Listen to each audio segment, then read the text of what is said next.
Original authentic gem stones بہت ہی مناسب prices کے اوپر منگوانے کے لیے میری ویب سائٹ اسکرین کے اوپر جو نظر آ رہی ہے zanjani.pk، اس کے اوپر آپ جا کے وزٹ کر سکتے ہیں، اور نہ صرف جیم سٹونز بلکہ آپ لوگ خوبصورت تسبیحات، عقیق یمنی، تسبیح ام البنین، لاجورد، یا پھر بد نظری سے اپنے آپ کو حفاظت اور محفوظ رکھنے کے لیے، جادو ٹونے کے طور کے لیے جو تسبیح آپ لوگ پڑھیں گے وہ ہے اونٹ کی ہڈی کے اوپر۔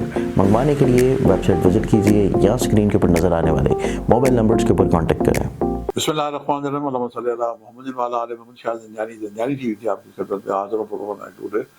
قبول دعا کے وقت آج 25 اپریل سید جمعۃ المبارک ہے۔ جمعۃ المبارک میں 3 اوقات معصومین کے ارشادات کے مطابق قبول دعا کے مانے جاتے ہیں۔ جب اذان جمعہ ہوتی ہے، مسجد سے اذان آتی ہے، اس کے بعد مسجد میں جب مولانا صاحب خطبہ دیتے ہیں، تھوڑی دیر کے لیے وقفہ کر کے بیٹھتے ہیں۔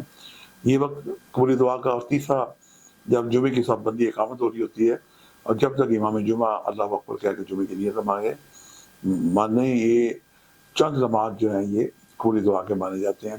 اس کے علاوہ میں نے اپنے کام علمی کے اعتراف کے ساتھ آج جو وقت نکالنے کی سعادت حاصل کی ہے، پہلا وقت صبح 4:37 سے لے کے 5:07، اور دوسرا وقت ہے 12:39 سے لے کے 1:09 کا وقت ہے، اور تیسرا شام 5:39 سے لے کے 6:09 کا وقت ہے۔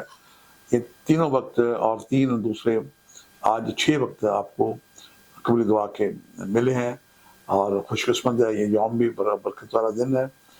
آج کثرت سے درود شریف پڑھیں، یا کم از کم 313 دفعہ درود شریف پڑھیں اول آخر۔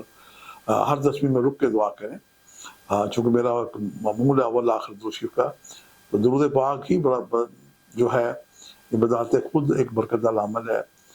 اس کی ہر تسبیح میں رک کے دعا کریں، درمیان میں رک کے کیجئے، دعائیں بارگاہ خدا بدی میں مستجاب ہوتی ہیں۔ آج کا بہترین جو ریمیڈیز اور صدقہ ہے کہ مساجد کے اندر اور باہر مساکین صدقہ اور خیرات طلب کر رہے ہوتے ہیں، ان کی مدد کریں زیادہ سے زیادہ۔ اور آپ اپنے گھر، اپنے محلے میں بھی عزیز و اقارب کو دیکھیں کہ کون مستحق ہے، اس کی بھی دلجوئی کریں، ان کی مدد کریں۔ اللہ تعالیٰ آپ کی توفیق میں اضافہ کرے گا۔ آج کے لیے اتنے شاد زنجانی کو اجازت دیجیے گا، بشرط زندگی۔ کل ایک نئے پروگرام کے ساتھ ملاقات ہوگی۔ خدا حافظ۔